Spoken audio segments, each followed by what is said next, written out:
Hey guys, welcome back. Today we're with the Mighty Patrol.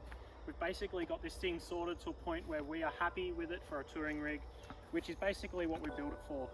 We've got everything sorted from the motor, the dual cab chop, all the suspension, all the chassis work, basically everything else including the paint, lights, 12 volt system and everything. So we're just going to do a quick run through of the actual car in its pretty much finished form and show you some of the things we've done and some of the things that we've changed along the way as to what we've done in some of the videos, and yeah, basically go from there.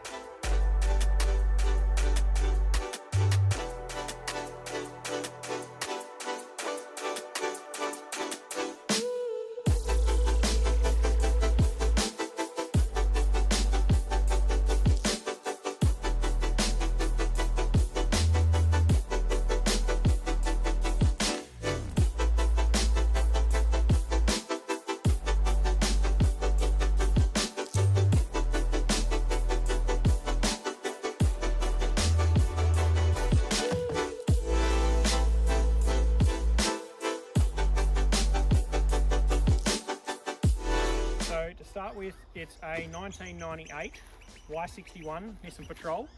It did start off life as a 4.5 litre petrol auto car.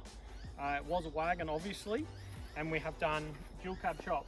So we have chopped the bum off it, fitted a wall and made it so that it's a dual cab. We've also fitted a PSR chassis mount brace kit on top of the coil towers, and also the dual cab tray mount kit as well with all the chassis bracing.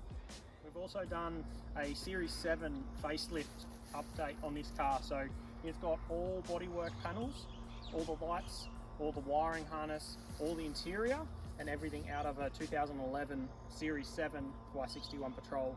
So basically just brought it up to the newest model, newest shape, newest whatever you want to call it, in the Patrol range. So at the heart of this build, we've got a Ford XR6 turbo engine. It started life as an FG green top gas motor. We've got a BF petrol intake manifold, and we've also got valve springs and oil pump gears fitted to the engine.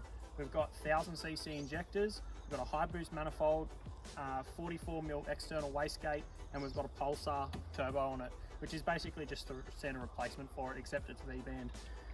We've got a 3.5-inch stainless dump pipe in a 3.5-inch exhaust. It's got a Varex muffler and a couple other bits and pieces. We've also got a full 3.5-inch intake pipe, all in stainless, which then jumps in our 4-inch stainless snorkel. We've also got a water to air intercooler on this. The radiator's down here. The actual intercooler itself is up there. We've got a little pump. It's all set up via the computer to make it run like it should. The car was tuned on 7 pound and it made 280 horsepower at the wheels on the 35s, consecutively heat soaked. It did make almost 300 on a cold run, so it does get up and boogie. It is still plenty enough power for what I want. I did set this up so that it will handle a lot more. The clutch will probably be the biggest letdown power wise, being able to put it to the ground. So all this comes together with a Castlemaine rod shop, a bell housing adapter kit and engine mount kit. So we've got the engine mount kits, it's welded onto the chassis. We've got the bolting kit, so it bolted straight up to a 2011 3-litre Patrol CRD transmission. Straight up, it come with flywheel, bell housing, all the bits and pieces to actually put it all together, pressure plate, clutch plate, all of that, basically to make it just bolt in and work.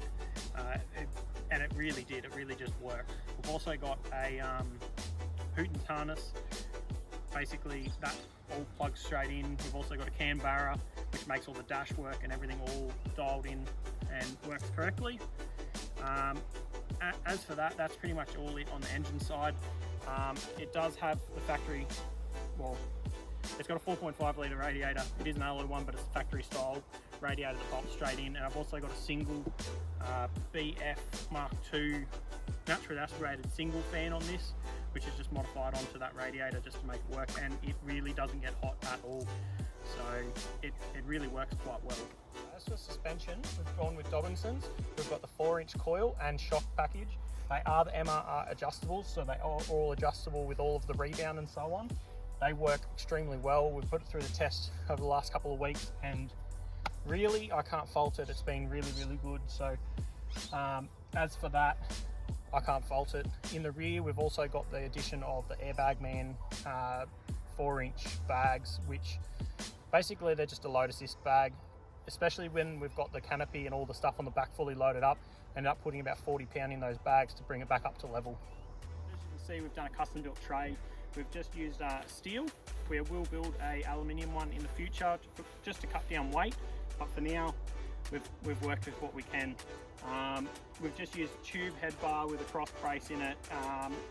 Really angled rear bar here, basically keeps minimum amount of hang. A lot of them all hang down here, basically gives it something to catch on, especially with a longer tray. I have gone with a 1500mm long tray, basically to maximize the amount of storage capacity and so on. This rack's 1200mm long, which keeps our rooftop tent supported, and I wanted to have enough room that it wasn't going to be nice and short, and basically wields it unusable. So we've also done an under tray drawer, which slides out nice and easily. It's got all tools, straps, gloves, zip ties, other bits and pieces all in there, all the recovery here, so that also makes it nice and easy. And then obviously under the rear we've got a PSR rear winch cradle as well, which we will be fitting a new winch to soon, but just not yet.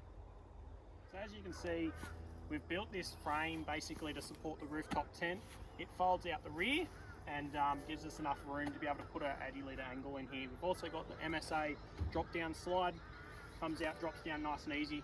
The wife can get the drinks out of the fridge and so on, so it makes it really good.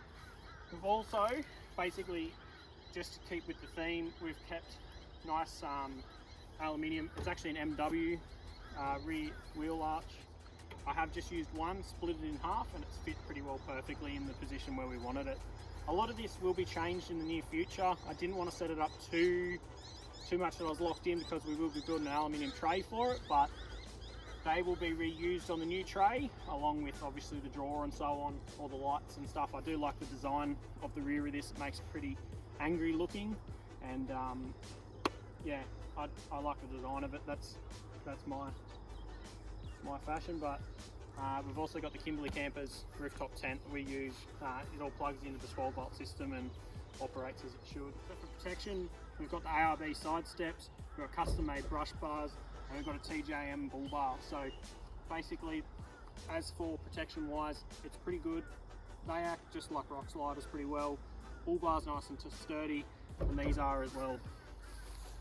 So as for lights, we've got the King's 9-inch spotties on the front, and we've got a 40-inch light bar on the roof under the basket. We've also got Mix custom HID projector retrofits lights in the series 4 to 7 headlight housings. As for winch, we're currently running the Dominator X winch on the front. Has been a good winch. We've only had to use it a couple of times. I can't fault it so far. I will be moving that into the rear winch cradle, and I'll be getting a new winch for the front. So as for 12-volt stuff, we've actually got Red Arc DC-DC 1240 charger. We've also got just a normal little switch panel, which obviously you can see they turn on nice and easily. Fridge and light under the tray. The other two are currently unused. I will be setting up more lights on those. We've also got twin cigarette lighter port, twin USB. We've also got obviously just like the normal voltmeter to see what the charge on the battery is like. Got twin Anderson output, solar input, fuse box and so on. So it is pretty simple setup. It is a 150 amp hour gel battery as well. So basically that little setup there will run our camp setup no problem at all.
it's all the same, like some things never change.